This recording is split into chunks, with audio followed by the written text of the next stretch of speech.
예, 예고해드린 대로 두 분 전화 연결돼 있습니다. 최순일 시사평론가 나와 계시죠? 네, 안녕하세요. 정치경제연구소 대안 김찬희 부소장님 안녕하세요.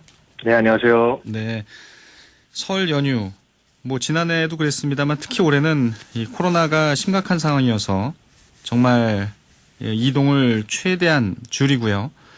가족들도 많이 만나지 않는 그런 설이었는데 그래도 설 민심은 또 드러나게 돼 있고요. 예, 두 분을 통해서 이 설 민심을 좀 짚어보도록 하겠습니다. 먼저 이 최순일 평론가께서 이번 설 최대 화두는 뭐였다고 보세요?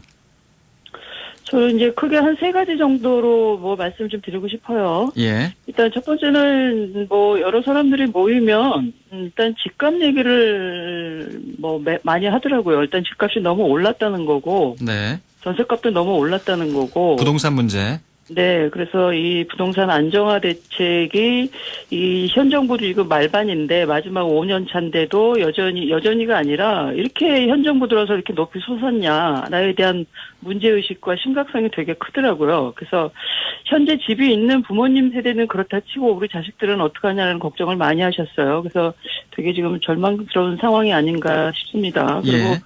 두 번째는 이런 이 정치적 상황에 대해서 이제는 국민들이 관심이 없으신 거 아닌가. 저는 이게 예전 같으면 이런저런 얘기를 할 것 같은데도 불구하고 별 얘기를 안 하는 거 보면 이게 정치적인 상황에 대해서 사실은 국민들이 관심이 좀 있어야 정치가 또 발전이 되고 건강해지는 거거든요. 근데 그런 면에서 이 정치적 관심이 너무 지금 떨어지는 거 아닌가. 그래서 오늘 선거에도 이게 투표율은 높아야 되는데 투표율도 좀 걱정이 되는 것 같다는 생각이 들고요. 그리고 세 번째는 이제 백신 얘기입니다. 아까 말씀하셨듯이 우리가 가족 5인 이상 금지시켰음에도 불구하고 제가 경기도 인근에 어느 사찰을 가봤는데 사찰에 이제 신도들이 많은 건 되게 이제 반가운 일이고 좋은 현상이긴 한데 그 예. 주변의 식당을 보니까 이거는 제가 볼 때 코로나가 이미 끝난 상황이 아닌가 싶어요. 그러니까 그 업장에서는 이미 방역 규칙을 지키기 어려운 상황이고, 손님들은 이제 이게 연휴라서 그런 것도 있겠고, 그동안 지치고 피로감에서 이제 야외 나들이 나온 것도 있겠습니다만은, 코로나가 이미 끝난 상황이 아닌가 할 정도로 이렇게 너무 밀집돼 있고, 거리두기 지켜지지 않고 있고, 이러다 보니, 저는 지금 이따가 또 얘기할 수 있겠지만은, 요번에 거리두기 완화했잖아요. 이게 되게 우려스러운 상황이라는 생각이 들고, 예. 그렇기 때문에. 최순일 평론가께서 지금 전화 상태가 네. 좀 고르지 않기 때문에, 김찬희 부소장 얘기를 좀 듣는 동안에 전화 연결을 다시 한번 하도록 하겠습니다. 예. 최순일 평론가께서는 이제 부동산 문제, 그 다음에 이 정치 현안에 대한 이 표명을 많이 안 하는 부분들, 그리고 이 코로나에 대한 좀 긴장감이 좀 많이 완화된 부분, 이런 부분들을 얘기해 주셨습니다.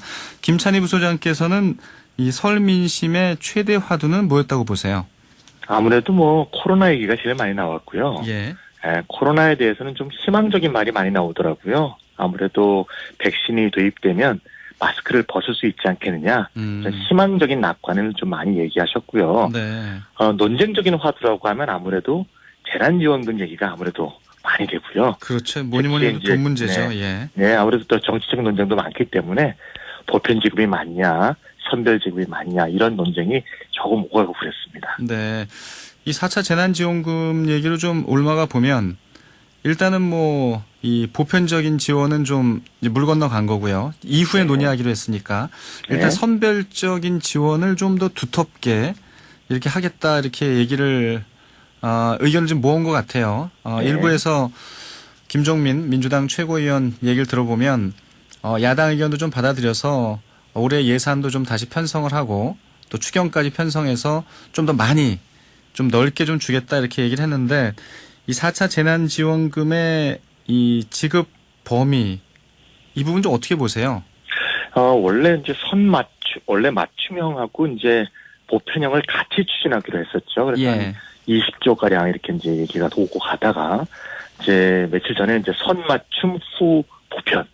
이제 결국 그런 말로써 결국 보편적인 국민재난지원금을 보류한 상황인데요. 네. 저는 그 보류한 논리가 좀 문제라고 봅니다. 예.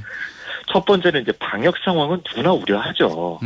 우려하는데 그 방역 상황이 더 나빠질까봐 우려돼서 전 국민 보편 지원을 못한다는 얘기가 자꾸 나오고 있거든요. 네. 이게 이제 좀 의문을 갖는 이 문제가 첫 번째가 뭔가 하면 이제 미국 상황을 한번 얘기해 봅시다. 미국은 작년에 국민에게 재난지원금을 1인당 $1,200, 어린이는 $500씩 줬어요. 한국 돈으로 이제 쉽게 얘기해 보면 성인은 130만 원, 어린이는 한 55만 원 정도 준 거죠. 아, 어린이도 미국은 돈을 줬네요. 네네, 1인당 줬습니다. 예. 그리고 이제 조금 지금 또 2차 질환지원금이 얘기되고 있는데 이번에는 이제 어른, 아이 가릴 거 없이 다 66만 원씩 이렇게 주는 거 지금 얘기가 되고 있거든요. 네. 근데 미국이 작년에 하루 감염자가 수만 명, 하루 사망자가 수천 명씩 되는데 1인당 130만 원씩 줬거든요. 그러니까 재난지원금을 근데 줬다고 해서 바이러스가 더 확산되었다는 통계 자료가 과연 있느냐. 이 보편 지원을 하게 되면 방역 상황이 나빠질 거라는 우려에는 이런 생각이 중간에 깔려 있는데 사람들에게 돈을 주면 마스크 벗고 외식하고 놀러 다닌다. 이렇게 생각하는 잘못된 관념이 있는 것 같아요.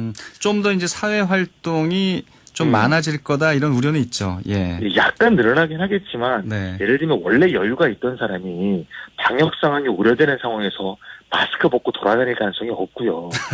예. 어려운 사람은 그냥 생필품 사는 거지. 이게 놀러 다니고 무슨 이게 지금 벗고 다니고 이렇게 해야 되는 상황이 아니거든요. 사실 미국에서도 그랬고요. 그래서 저는 경제적인 삶을 구하는 문제하고 예. 의료적인 삶을 구하는 문제를 막 섞어서 이것 때문에 저걸 못한다고 하면 실제로 어렵게 사는 사람들은 굉장히 어려운 상황이 반복되고 이것이 개선되지 못하는 상황이라는 것을 미국 상황을 통해서 우리가 좀 반면교사로 삼아야 되지 않는가 이런 생각이 듭니다. 예. 최순애 평론가께서는 이 4차 재난지원금이 이제 이 선별적 지원으로 이제 당정 간에 이 논의가 마무리가 됐습니다. 이 부분 좀 어떻게 바라보세요? 근데 이제 선별 지원을 일단 다음 달 말 정도에 이제 집행을 하겠다고 하는 건데, 네. 그렇다고 전국민 재난지원금 말하자면 이제 보편 지급을 안 하겠다고 한 거는 아니에요. 그래서 이제 국가의 어떤 재정 상태를 감안하면 이거를 선명하게 우리 선별 지급만 이번에 하겠다라고 딱 선을 그었어야 조금 저는 된다고 보는데 전국민 보편 지급에 대한 가능성을 남겨뒀기 때문에 나름 이 상황에서는 이 선거를 좀 고려한 그 어떤 카드를 여전히 갖고 있는 거 아닌가라는 의심을 가질 수밖에 없습니다. 근데 당장은 지금 손실보상제도 시간이 오래 걸릴 터이니 예. 그 선별 재난 지급을 통해 가지고 특히 이제 피해계층에 대한 지원금을 주는 거는 뭐 급할 것 같고요. 그 다음에 이제 취약계층에 대한 지원금도 어쨌든 같이 집행이 돼야 되기 때문에.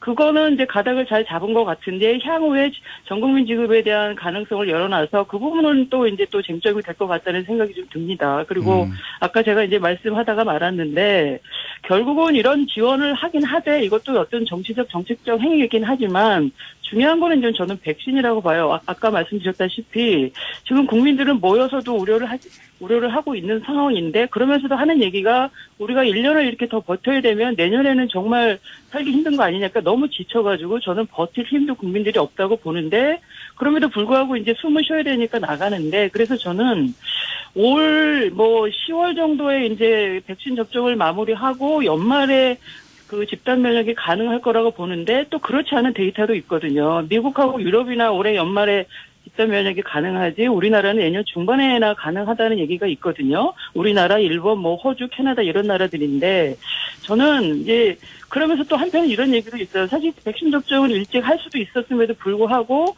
선거를 고려하고 있다라는 얘기도 들리거든요. 그러니까 이거는 확인할 수는 없는 건데 저는 그래서 백신 접종을 올해 대통령이 마지막 임기시니까 그 전력을 다해서 모든 자원을 동원해서라도 백신 접종을 서두르시고 물론 그 전제는 안전성이 전제가 돼야 되는 거죠. 그래서 집단 면역에 대한 그 형성을 올해 연말에 가능하게끔 저는 서둘러 주시고 또 촘촘하게 또 빽빽하게 또 모든 자원을 동원해서 진력하시는 일을 좀 해주셨으면 좋겠다라고 부탁 말씀을 좀 드리고 싶네요. 네.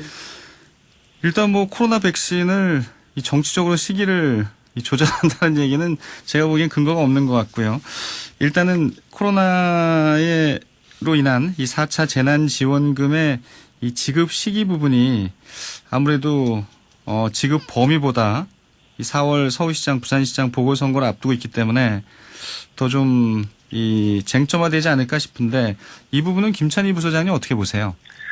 네, 작년에 이제 뉴질랜드에서 총선이 있었는데 노동당이 압승을 했습니다. 네. 잘 아시겠지만 뉴질랜드는 코로나 확진을 잘 막았죠. 그래갖고 확산을 잘 막아갖고 이제 그런 거에서 정치적인 결과를 얻었는데 그렇다고 해서 뉴질랜드에 노동당을 그걸 갖고 뭐라고 정치적으로 비판하거나 비난하거나 그런 여론은 없거든요. 예. 저는 이 문제는 별개로 봐야 된다고 봅니다. 그래서 선거 전에 이루어지건 선거 뒤에 이루어지건 이런 것 갖고 왈가왈부하지 말고 우리 정책적인 건전함의 측면에서 좀 살펴보는 게 좋을 거라고 보고요. 제가 아까 이제 보편 지원 말씀을 주셨는데 보편 지원이 왜 중요하냐? 이제 저는 언어에 속으면 안 된다고 봅니다. 네. 선별이라는 말 속에서 정말 어려운 사람을 선별한다처럼 들리잖아요. 근데 이제 문제가 제가 저번에도 한번 말씀드렸지만 예를 들면 선별 지원을 받는 사람이야 좋겠지만 선별 지원에서 제외되는 사람이나 정말 받아야 되는데 지원을 받았다가 다시 돈을 돌려주는 사람 입장에서는 이 정책에 대한 불만이 정말 이만저만이 아니에요. 그런 얘기가 지금 설날에도 많이 들려왔거든요. 네. 실제로 시장에서 행사하는 아줌마다 카드 매출이 없는데 어떻게 매출 하락을 입증합니까? 일용 노동자의 경우에도 세금 자원이 없거든요. 세금 자료가. 일용 노동자가 어떻게 후속 감소를 입증합니까? 따라서 보편 지원이야말로 진짜 가난한 사람들, 진짜 영세 자영업자가 선별 지원에서 오히려 제외되게 되는 문제가 생긴다는 점, 이 점을 좀 감안하면서 보편 지원이야말로 정말 어려운 사람을 지원하는 유일한 방법이라는 점을 좀 잊지 말고 네. 이 문제는 정치적인 어떤 편의를 떠나서 우리가 좀 더 제고할 필요가 있거나 가능한 한 좀 후지원이 되더라도 빨리 좀 당겨서 해야 된다. 저는 그런 생각이 듭니다. 그러니까 4차 재난지원금을 전 국민에게 지급하는 부분은 이 홍남기 부총리로 대표되는 이 재정당국에서 이제 강력히 반대했던 거잖아요. 네네. 이제 그게 좀 이 먹힌 걸로 이렇게 언론은 또 분석을 하고 있는데 네, 최순애 그렇죠. 평론가께서는 이 정부가 이 보편적인 이 지급의 이 난색을 표하고 있는 부분 이 부분은 좀 어떻게 바라보세요? 저는 일단 그 말씀드리기 전에 한 가지 먼저 짚고 싶은 게 예. 우리가 보통 이제 계층별로 그러니까 소득 계층별로 분류할 때 이제 뭐 저소득층, 중산층, 고소득층 이렇게 분류를 하잖아요. 예. 이제 코로나가 장기화되면서 그 고소득층 이외에 초고소득층이 생겼다고 저는 보고 그 다음에 이제 저소득층 밑에 극빈층이 또 형성이 되는 상황인데 저는 이제 초고소득층이나 고소득층에 대한 그 보편적 재난지급에 대해서는 좀 생각을 해봐야 된다고 생각하는 입장이거든요. 네. 이거를 제외하는 것가 선별이지 뭐 아까 그러니까 예를 들면 국빈층이나 저소득층 이 아래층에 대한 이 하단에 대한 지원을 반대하는 게 아니에요. 그리고 지금까지 우리가 1년 넘으면서 재난지원금을 지급하면서 저는 어떤 데이터가 있을 거라고 생각해요. 그래서 상위 고소득층에 대한 재난지원금의 의미는 저는 크지 않다. 오히려 저축하고 뭐 그분들한테 그게 큰 의미가 있겠습니까? 뭐 구체적인 액수를 뭐 꼭 찝지 않더라도 10만 원, 20만 원 큰 의미가 없다고 보고 저는 오히려 그분들에 갈 거 작은 거지만 오히려 없는 분들한테 더 주시는 게 맞다라는 생각을 합니다. 그리고 두 번째는 어쨌든 뭐 당하고 집권 여당하고 정부하고 이렇게 어떤 그 대립 관계에서 정부 여당이 이긴 거는 같은데 어쨌든 집행은 정부 여당이 하니까 그리고 지금 사실 기재부 입장에서는 올해 또 이게 또 추경을 내야 되는 거 아니에요? 본 예산에서 일정 정도 좀 조정을 해서 쓴다 하더라도 약 한 9조 원 정도의 또 추경을 해야 될 상황이고 네. 또 앞으로 재난지원금을 또 얼마나 집행할 줄 모르고 이러면 당장 뭐 재정 투여를 해서 경기를 살릴 수밖에 없는 상황이라 하더라도 저는 이 속도나 양은 좀 조절해서 가야 되고 그거를 살펴야 되는 것이 공무원들의 입장이다. 당은 정치적인 생각을 해서 그렇게 요구를 하지만 정부는 또 정부대로 또 이 국간을 지켜야 되는 부분이 있기 때문에 저는 네. 그거는 뭐 속도, 그러니까 양과 속도는 저는 지켜가면 고려하면서 집행하는 것이 장관의 역할이기 때문에 저는 뭐 그런 부분에 있어서는 홍남기 부총리가 뭐 제대로 역할을 하고 있다라는 생각을 합니다. 아무튼 뭐 코로나 이 3차 대유행의 이 막바지다 이렇게 또 평가가 되고 있습니다만 4차 재난지원금의 이 지급 범위 또 지급 시기 등을 놓고는 아직도 여러 가지 이견들이 많이 나뉘고 있네요. 근데 이제 지금 4월 서울시장, 부산시장 보궐선거가 있기 때문에 좀 가려져 있습니다만 이제 내년이 대선인데 이 설 연휴의 어떤 여론조사 결과를 이렇게 보면 아무래도 이 대선 전국에서는 이 기본소득이라고 하는 부분이 상당히 좀 큰 이슈가 되지 않을까 하는 생각이 드는데요. 김찬희 부소장님.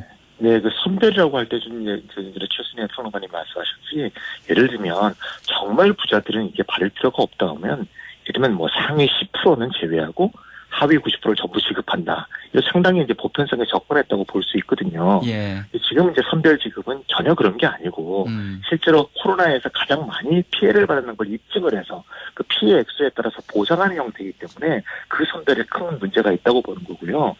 지금 사실 10% 제외는 사실 근데 큰 문제가 안 되는 게, 10%는 제외한다, 안 제외한다고 하더라도 실제로 그 재원을 형성함에 있어서의 세금 부담은 상위 10%가 제일 많거든요. 그래서 상위 10%를 주냐 안 주냐 하는 게 실제로 큰 문제가 아니고 액수도 굉장히 크지 않지 않습니까? 10분의 1이기 때문에. 네. 이 문제 갖고 문제가 되면 안 된다는 거고요. 저는 이 문제 갖고 자꾸 이제 문제가 되는 것 자체가 좀 전에 지금 국장님이 말씀하셨듯이 지금 내년에 대선하고 연관지어서 전 국민 보편 재난 지원금이란 건 기본소득하고 연결되기 때문에 예. 그 기본적인 생각 자체, 기본적인 철학 자체, 기본적인 어떤 사람에 대한 태도나 세상에 대한 태도하고 연결되기 때문에 부당하게 보편적 재난지원금을 자꾸 공격하는 게 아닌가 이런 사실 우려가 있어서 예. 오히려 좀 원론부터 좀 생각하면 오히려 당연히 지급이 되고 그것도 방법을 찾아나갈 수 있는 법을 자꾸 돌아가는 방법으로 자꾸 되는 게 내년 대선하고 연관되어 있기 때문이라고 저는 생각합니다. 이재명 경기지사나 뭐 이낙연 대표가 뭐 표현은 다르지만 기본적으로 우리가 가져왔던 어떤 복제 패러다임을 좀 바꾸는 얘기들을 계속 하고 계시잖아요. 네네. 뭐 그런 부분이기 때문에 내년 대선에서는 큰 화두가 되지 않을까 이런 생각이 들어서 좀 얘기를 나눴고요. 아무튼 뭐 당정 간에는 이제 4차 재난지원금 지급 범위와 지급 시기가 이제 어느 정도 이제 가닥이 잡혔습니다.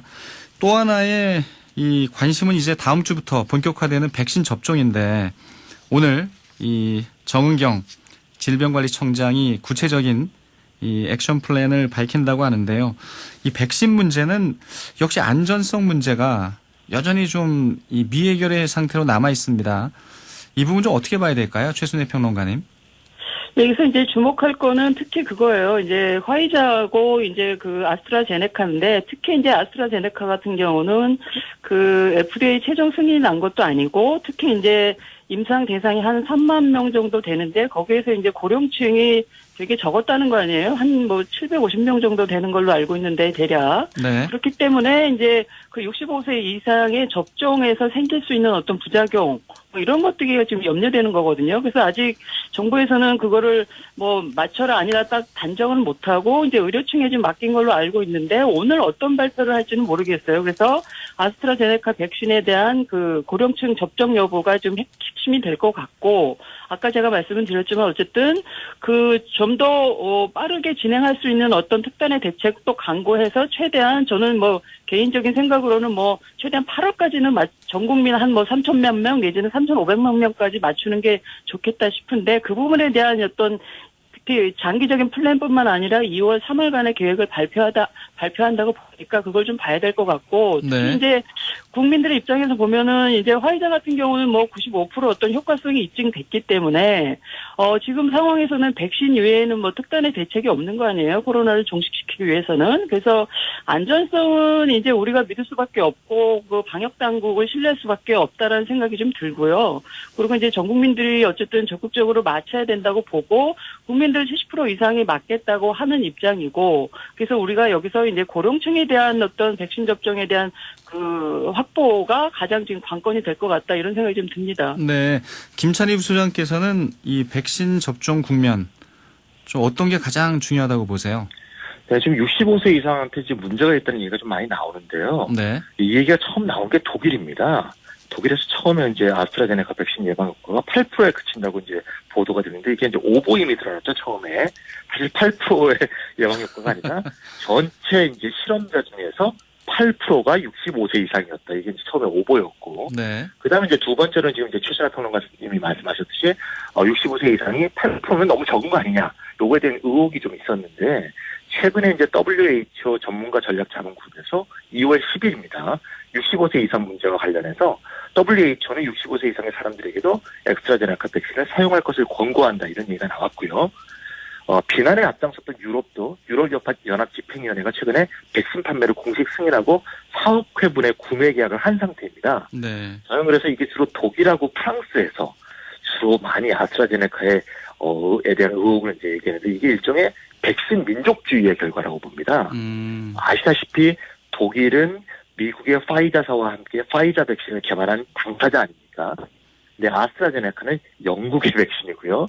또 독일하고 프랑스는 브렉시트 이후에 둘이 사이가 굉장히 나쁘죠. 아, 그런 면이 또 영향을 미치는군요. 네, 저도 확실합니다. 그래서 파이자는 독일하고 관계가 있다는 걸 좀 알고 계시면 이해할 수 있습니다. 그래서 최근에 2월 5일 날 영국에서 파이자와 아스트라제네카가 1천만 명 접종이 있었거든요. 물론 파이자가 좀 많았습니다만 화이자를 맞은 사람이건 아스트라제네카를 맞은 사람이건 큰 부작용이 없고 노인층에도 강력한 면역 효과가 생겼습니다. 그래서 최근에 이제 우리가 지금 상황이 이제 위급한 상황이기 때문에 3.3 실험 다 끝내고 의문점 다 해소하고 그리고 접종하고 그럴 상황이 아니거든요. 그래서 큰 사고가 생기지 않는 한 과정 속에서 해답을 찾을 수밖에 없는 상황이고 최근에 이제 1차, 2차 접종 간격도 12주일 때 가장 효과가 높았다는 최근에 보고가 있었습니다. 네. 이것도 이제 해가면서 우리가 조정하는 식으로 해서 극대화된 어떤 결과를 얻어야 되는 그런 상황이 아닌가 싶습니다. 아무튼 올 설이요. 정말 가족끼리도 5명 이상은 만날 수 없었던 참 힘든 설 연휴였기 때문에 아무래도 코로나 또 백신 또 4차 재난지원금 이 부분에 대한 얘기들이 많이 회자됐던 것 같고요. 근데 이제 4월. 하나만 말씀드릴까요, 예. 진행자님? 아까 제가 이제 3만 명 인상 대상 얘기했잖아요. 그 중에 예. 고령자가 약 한 7,500명 정도였네요. 750명이 아니고 7,500명 정도였다. 네. 이 말씀 다시 정정을 알겠습니다. 드리겠습니다. 시간이 얼마 남지 않았습니다만 이제 4월 서울시장, 부산시장 보궐선거가 남아있기 때문에 특히 관심이 큰 서울시장 선거 얘기만 짤막하게 두 분 얘기 듣고 끝내도록 하겠습니다. 민주당은 이제 오늘부터 박영선, 우상호, 박영선 이 두 분의 TV 토론이 시작이 되는데요.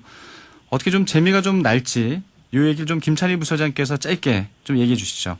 네, 두 분의 이제 논쟁도 굉장히 이제 관심이 끌고요. 아무래도 실제로 서울시장 선거가 발생하게 된 것 자체가 원인이 여권에 있기 때문에 네. 이제 그 논쟁들도 치열할 것 같고 앞으로 서울시장을 어떻게 해결해야 할 것인가 이런 부분에 대한 논쟁도 클 것 같습니다. 근데 많은 국민들이 야권에도 관심이 많은 것 같아요. 아무래도 예. 단일화라는 이벤트가 있기 때문에 야권의 어떤 추이, 또 금태섭, 안철수 두 사람의 이제 1차 단일화와 또 국민의힘과의 단일화가 어떻게 될지 이런 부분에 대한 관심이 많이 고조되고 있는 것 같습니다. 네. 최순화 평론가께는요. 예. 야권 후보 단일화의 전망 20초만 드리겠습니다. 일단은 지금 안철수 후보랑 금태섭 후보 간의 이제 첫 토론이 삐걱거려서 좀 혹시나 하는 분들이 역시나 하지 않을까 좀 우려가 되고요. 그럼에도 불구하고 단일화에 대한 거를 부정을 하지 않았기 때문에 네. 삐끄덕거리면서 가지 않을까 싶고 김종인 위원장도 단일화는 하겠다고 하니까 지금부터 이제 실제적인 2주간의 레이스가 되지 않을까 싶고 네. 토론회를 통해서 보다 좀 이제 열정적인 모습을 좀 이제 보수 진영의 후보들이 좀 알겠습니다. 보여줬으면 좋겠습니다. 네. 금주의 정치 전망 여기까지 듣지요. 두 분 얘기 고맙습니다. 감사합니다. 최순애 시사평론가 정치영재연구소 대한 김찬희 부소장이었습니다.